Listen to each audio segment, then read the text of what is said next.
Muy buenas noches. Queremos extenderles una cordial bienvenida a quienes nos acompañan en esta ocasión a través de la radio FM 91.7 y también a través de nuestro canal, tanto de Facebook como de YouTube. Y en esta oportunidad estamos compartiendo nuestro segundo tema en esta semana de oración que lleva por título, de paso, yo te presento y vos me presentas, Daniel, ¿puede bien ser así? Bien, bien. Nos acompaña Daniel López, él es quien va a tener, diríamos, la moderación, el acompañamiento a lo largo de esta noche que compartimos juntos, así que gracias, Daniel, por acompañarnos. Y Bueno, bienvenidos a todos los que nos están acompañando también en esta noche. Tenemos este momento para compartir con ustedes. También bienvenido, Pastor Raúl Brunelli, quien también está aquí en la dirección de lo que es el programa de hoy. Así que, bueno, muchas bendiciones para todos y esperemos que se queden hasta el final con nosotros. para los que nos están acompañando con imagen, ustedes tienen allí el título de nuestra semana, lo tuvieron, ¿no? Como un pleno, herederos del reino. Y para el resto, bueno, lo acabamos de mencionar. Así que para que se vayan enterando después. estaría dicho, ¿no? Sí. Herederos del reino. ¿Y cuál es el tema de hoy, Daniel? ¿Cuál es el título del tema de hoy? El título del tema de hoy, las 5 coronas. Qué Ese interesante, ¿no? Están en la Biblia, o sea, ya desde ya les anticipo, este es un programa bíblico, es un tema bíblico, fundamentado en la palabra de Dios. Y hay un texto introductorio, hay un texto que nos prepara para ese tema que tiene un título sugestivo, ¿no? ¿Cuáles serán las 5 coronas? El texto bíblico se encuentra en el libro de Santiago, capítulo 1, verso 12, y dice así: Feliz el hombre que soporta la tentación, porque al superar la prueba recibirá la corona de la vida que Dios prometió a quienes lo aman. Ese es el texto que tenemos para compartir hoy. Bueno, habla de coronas. Bueno, de nuestro tema se titula justamente las 5 coronas, pero acá habla de corona en forma genérico. Y nosotros vamos a descubrir a lo largo del tema que la palabra corona en la Biblia tiene 2 acepciones básicas, pero en la aplicación del tema que queremos compartir hoy, bueno, la multiplicamos todavía un poco más y terminan siendo 5 coronas diferentes. Pero el texto que compartiste, Daniel, nos ayuda a pensar en una especie de meritocracia, ¿no? O sea, vamos a recibir una corona, vamos a recibir una especie de recompensa, una especie de reconocimiento. Y para muchos de nosotros como cristianos eso nos choquea un poquito. ¿Por qué? Sencillamente porque sabemos, entendemos por la palabra de Dios que la salvación es sola y exclusivamente por gracia. Nosotros no podemos comprar nuestra salvación, no merecemos la salvación y sin embargo hay algo que parece ser proporcional, hay algo que parece ser retributivo, ¿no? Claro, porque aquí nos está hablando primeramente de soportar y después de superar. Y claro, y eso evidentemente pone el énfasis en mi intervención, en mi tarea, no en la de Dios.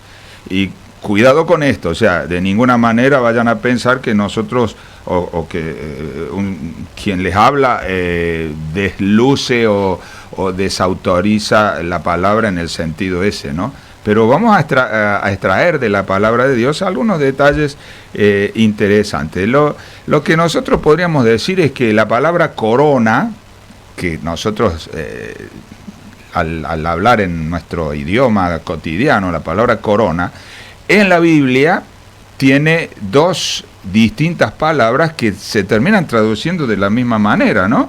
O sea que hay 2 tipos de corona en la Biblia, ¿no? Una de las coronas en griego es diadema, que nosotros también usamos esa palabra, pero no la asociamos tan directamente como corona, ¿no es cierto? Pero la corona, la diadema, la corona que en la Biblia se menciona diadema, está siempre asociada a una autoridad, a un rey, a un emperador, y por sobre todas las cosas, cuando uno lee Apocalipsis, va a ver que aparece la diadema en la cabeza del dragón, fíjense ustedes, o sea, de Satanás, en la cabeza de la bestia, otro personaje desenmascarado por la Biblia en el Apocalipsis, pero sobre todo en la cabeza de Jesús, que dice que cuando Él venga a buscar a su pueblo va a tener en su cabeza muchas diademas, o sea, muchas coronas. Cuando lo traducimos es también coronas. Pero cuando se refiere a la corona que Dios nos promete, que es la que Daniel nos acaba de leer, la Biblia usa otra palabra que es Stéfanos. No, esa sí, no la conocemos demasiado, pero créanme que cada vez que una corona, o lo que traducimos como corona, está asociado a un ser humano, no dice diadema, dice Stéfanos. Y ese Stéfanos está asociado, la raíz significa algo así como trenzado, ¿no? Que era la costumbre de la época, o sea, es la corona del vencedor, ¿no? En las Olimpiadas le ponían una corona de laureles, ¿no es cierto? Hacían un trenzado con una rama de laureles o de algún otro árbol, olivo también, mirto, y eso era el símbolo de la victoria.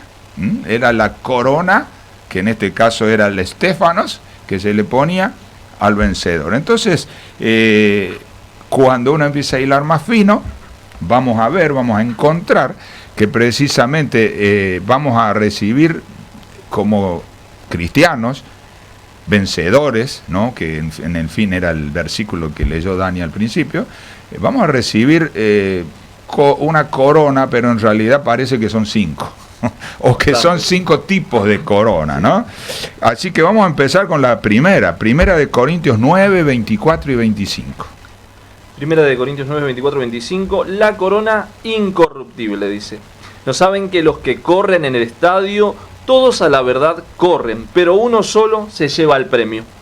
Corran de tal manera que lo obtengan. Todo aquel que lucha, de todo se abstiene. Ellos a la verdad para recibir una corona corruptible, pero nosotros una incorruptible.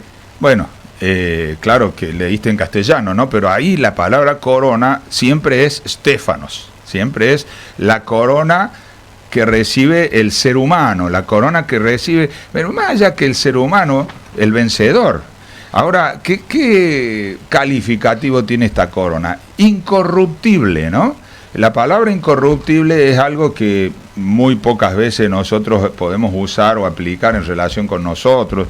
Cuando vieron que, por lo menos cuando yo era chico no era así, pero ahora cualquier cosa que compras tiene fecha de vencimiento. El otro día me enteré que las gomas de los autos tienen fecha de vencimiento. Todo trae su fecha de vencimiento. Todo es corruptible finalmente, todo se echa a perder, todo se vence. Pero la corona que Dios nos promete como cristianos es incorruptible y es claramente una señal, claramente es un recordativo que usaremos para siempre, en definitiva, por los siglos de los siglos, de que hemos recibido un reconocimiento a nuestra fidelidad, a nuestra obediencia durante nuestra vida terrenal. O sea, en esta tierra nos ganamos la corona incorruptible que tendremos derecho a usarla por el resto de la eternidad. ¿Qué te parece? Pero allí hay otro versículo que menciona otra corona y me gustaría que compartas con nosotros, Daniel. Y vamos ahí de a uno, o sea, como dijimos son 5 las coronas, así que nos encontramos con varios versículos. Nos dice en primera de Tesalonicenses 2, 19 y 20. Porque ¿cuál es nuestra esperanza, o gozo, o corona de que me gloríe? No solo sois vosotros delante de nuestro Señor Jesucristo en su venida, vosotros sois nuestra gloria y gozo. Es interesante, o sea, acá define Pablo, desde la experiencia personal, la corona de gozo, la corona de gozo. Y él dice que la corona de gozo está íntimamente ligada a aquellos a quienes le está escribiendo, justamente a los hermanos de la iglesia de Tesalónica. Es sin duda una corona de vencedor, porque se le va a entregar a Pablo el día que Cristo venga, no antes. Pero él ¿qué dice? Él dice que la recibe gracias a ellos, la recibe gracias a esas personas a las cuales él les llevó la palabra de Dios, el conocimiento de Dios, de Jesucristo, y estas personas al aceptarla le permiten a Pablo recibir la corona, ¿no? Son 5 capítulos esa primera carta a los tesalonicenses, y en cada uno de los capítulos Pablo hace una referencia al regreso de Jesús. Pablo dice que Jesús va a volver, y en ese regreso, entre otras cosas, le va a dar a él una corona de gozo, dice. Pero la corona de gozo es la recompensa que Pablo va a recibir y que yo espero, no sé por qué entiendo que también cada salvo va a recibir una corona de este tipo, porque está asociada con las personas a las cuales vos ayudaste a salvarse. Y es evidente, no hay ninguna duda de que en el cielo no va a haber egoístas, o que cada persona que llegue al cielo lo va a hacer, como quien dice, por lo menos con un hito, ¿no? Con alguien. A alguien va a ayudar, a alguien le va a transmitir la salvación. Y vos imagínate que si eso no fuera así, la iglesia ya hubiera desaparecido, ya hubiera muerto. Generación tras generación, cada hijo de Dios sintió la vocación, el llamado de alcanzar ese tipo de corona, que se alcanza solamente cuando vos invitas y ayudas a alguien también a ser salvo. Pero hay otra corona más, ¿no? ¿Cuál es? Y acá repasamos una vez más lo que es la corona de la vida que estaba en el principio, cuando arrancamos, o pasamos directamente. Santiago 1:12. Santiago 1:12 es lo que nos decía de principio. Bienaventurado el varón que soporta la tentación, porque cuando haya resistido la prueba recibirá la corona de vida que Dios ha prometido a los que le aman. Sí, digamos que usamos el texto como introducción, pero ahora le ponemos la lupa. ¿Por qué le ponemos la lupa? Piensen que es un texto muy parecido al de Apocalipsis, cuando dice que justamente que Dios le va a dar la corona de la vida al que es fiel hasta la muerte, ¿no? Muy parecido, hay textos similares, pero bueno, usamos este en especial porque, bueno, hay riesgo. O sea, no hay tal cosa como una vez salvo, salvo para siempre en realidad. Lo que Apocalipsis 3:11 dice, y Jesús es el que dice allí, está registrado en Apocalipsis 3:11, aquí yo vengo pronto, retén lo que tienes para que ninguno tome tu corona, tu estéfanos, tu recompensa.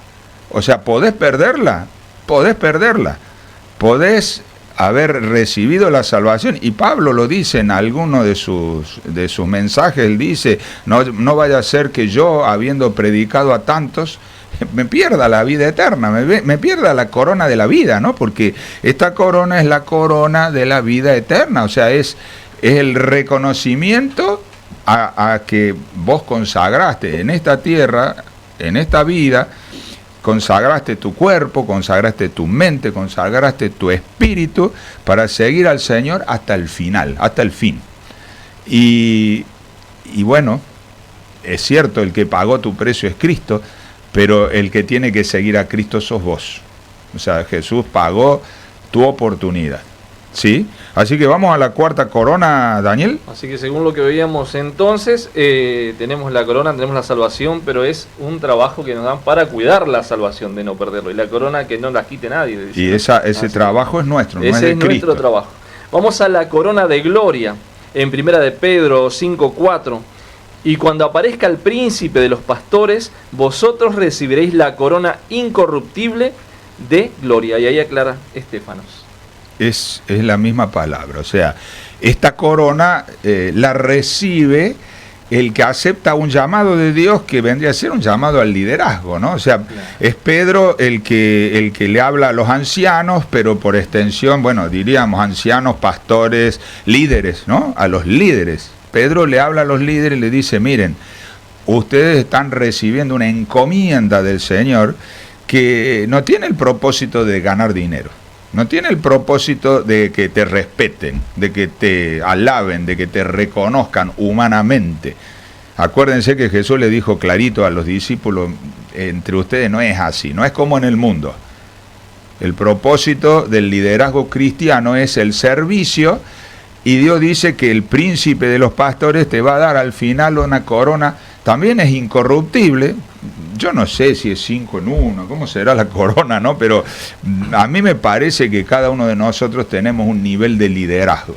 El mismo Pedro dice que todos nosotros somos real sacerdotes, nación santa, pueblo escogido de Dios. O sea, todos nosotros cuando aceptamos el mensaje de la salvación, aceptamos una encomienda, una tarea, una misión. Y alguna tarea de liderazgo siempre vamos a tener. Entonces, diríamos, la promesa de Dios es que aquel que acepta su liderazgo espiritual, que lo ejerce, va a recibir esa corona, que aparte de ser incorruptible, es de gloria. O sea, te va a dar brillo, honor, ¿no es cierto? Es la gloria que Dios quiere compartir con nosotros. Vamos a la quinta, por favor.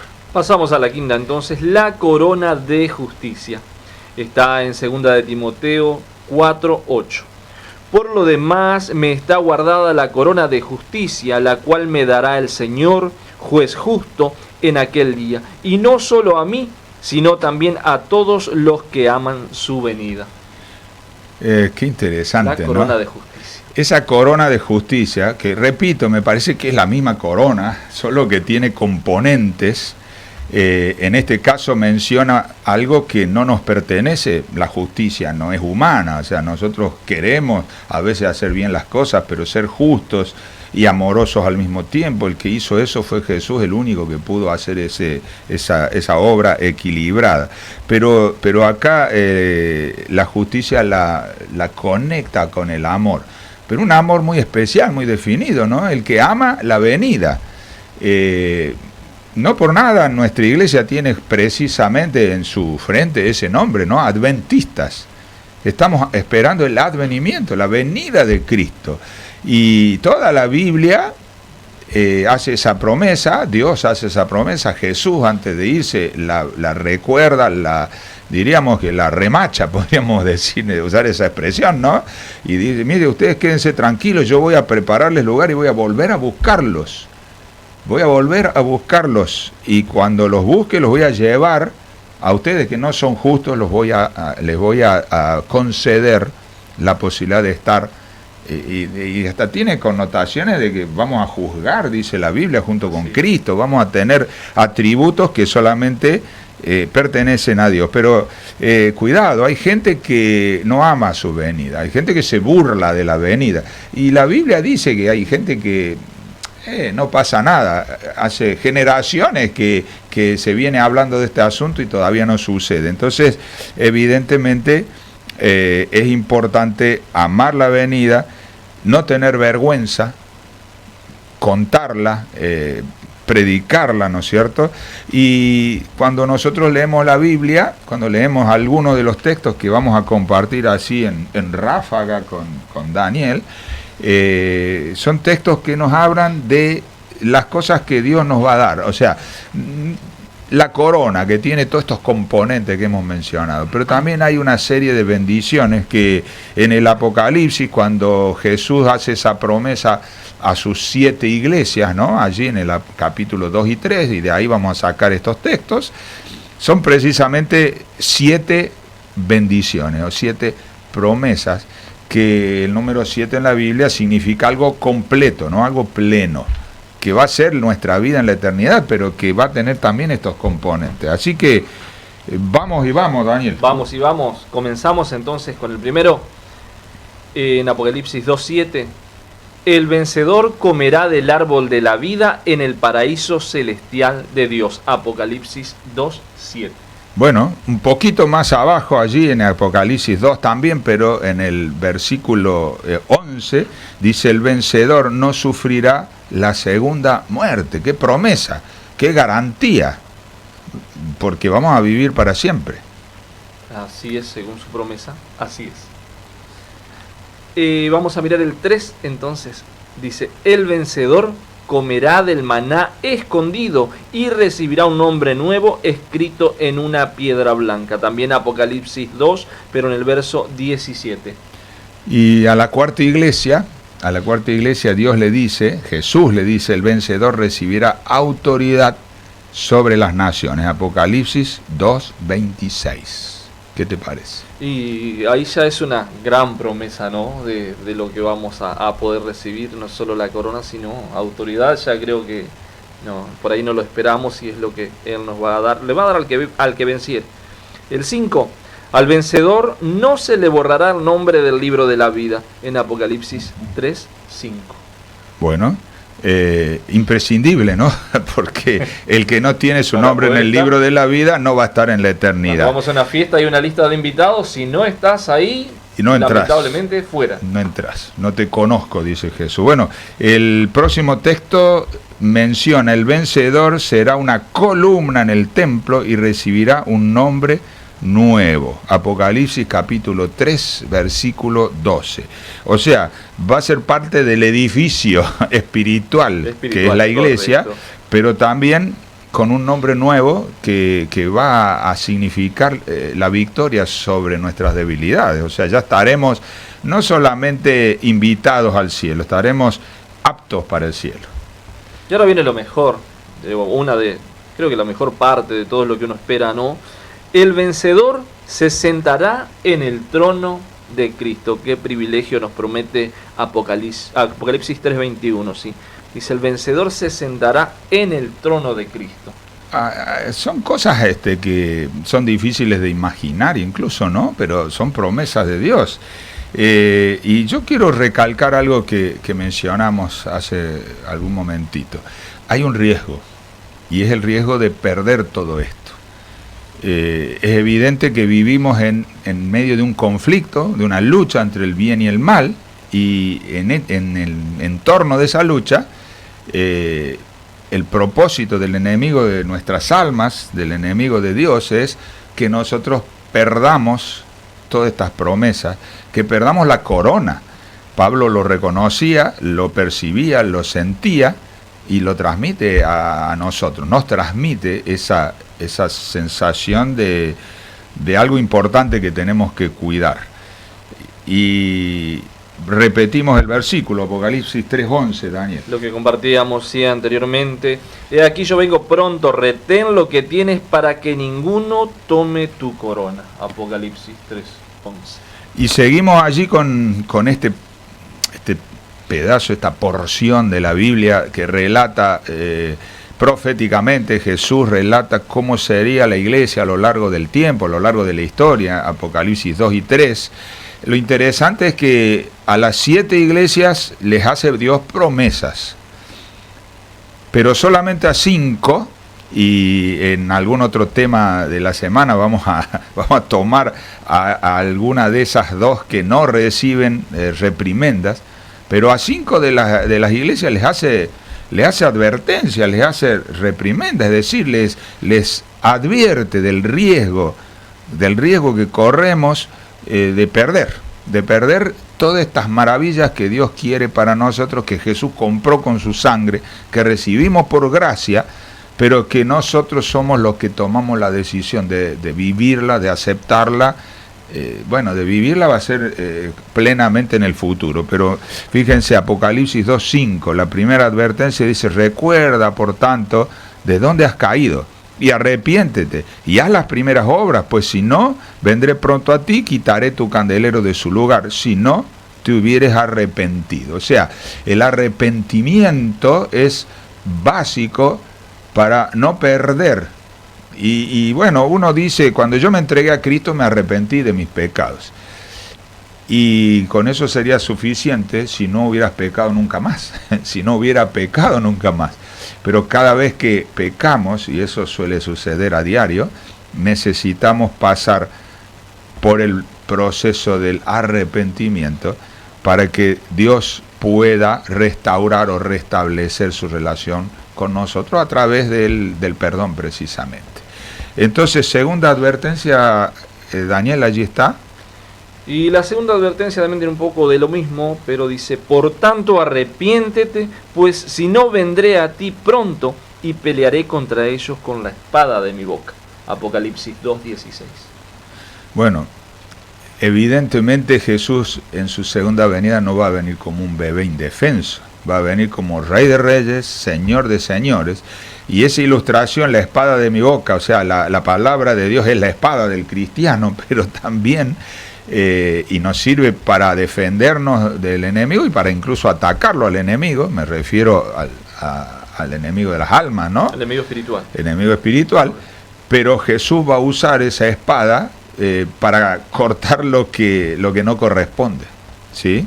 Ahora fíjense, la siguiente advertencia, Apocalipsis 2:22, dice aquí: yo la arrojo en cama y en gran tribulación a los que con ella adulteran, si no se arrepienten de las obras de ella.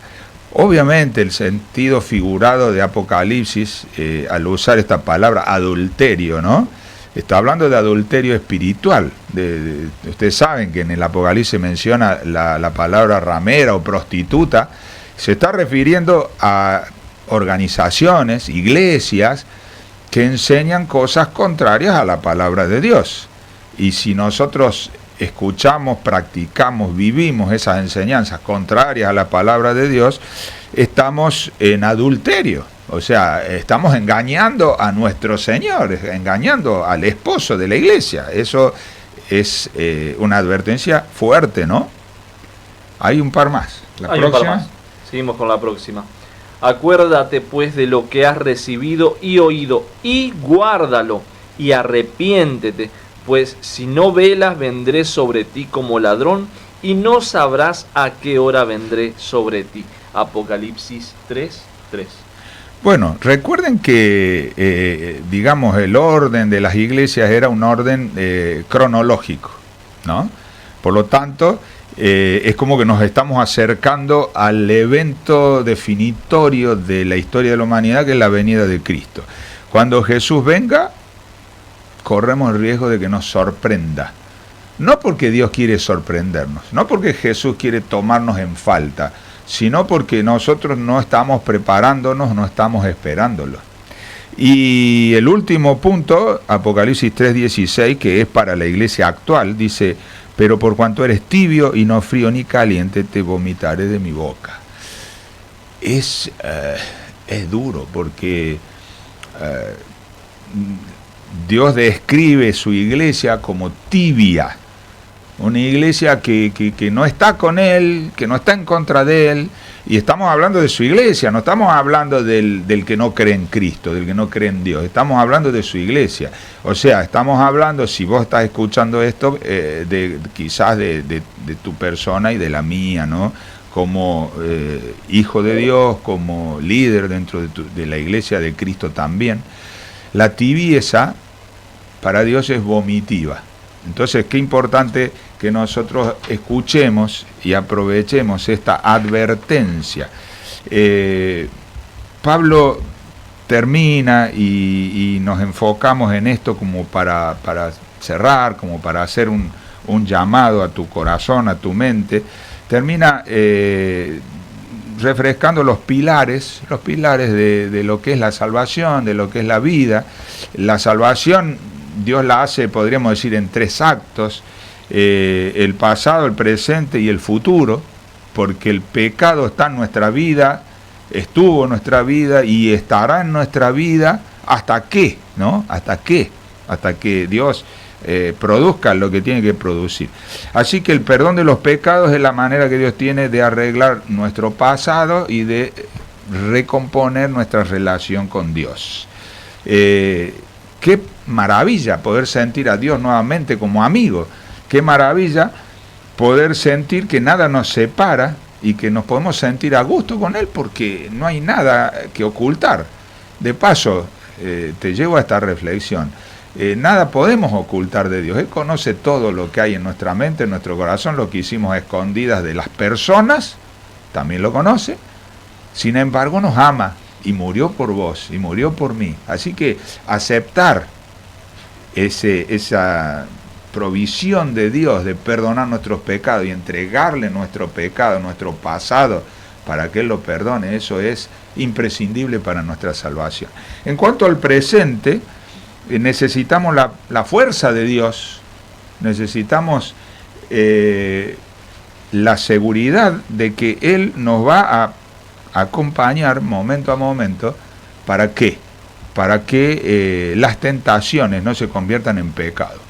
En el presente podemos ser tentados en cualquier momento, como lo fue Jesús, pero Jesús venció la tentación, y con el poder de Dios, con la fuerza del Espíritu Santo, ese es el deseo y esa es la provisión de Dios. Y entonces lo que sigue, o sea, lo que viene para el futuro, evidentemente es ese sueño o esa esperanza o esa garantía de la Biblia de que cuando Cristo vuelva, Él va a gobernar. Ya no va a haber más tentaciones, algo difícil de entender, difícil de pensar, porque no existe un día en el que no haya alguna tentación, ¿no? Ya la muerte no estará más y no será el final de nuestras vidas, ¿no? En estos últimos días hemos despedido a varios queridos hermanos, a varias personas queridas de nuestros hermanos también, y aunque algunos de 97 años, por ejemplo, 80 años de bautizada, una de las hermanas que despedimos esta semana, y sin embargo la despedimos. Pero la promesa es que eso no va a ser más cuando Cristo vuelva, ¿no?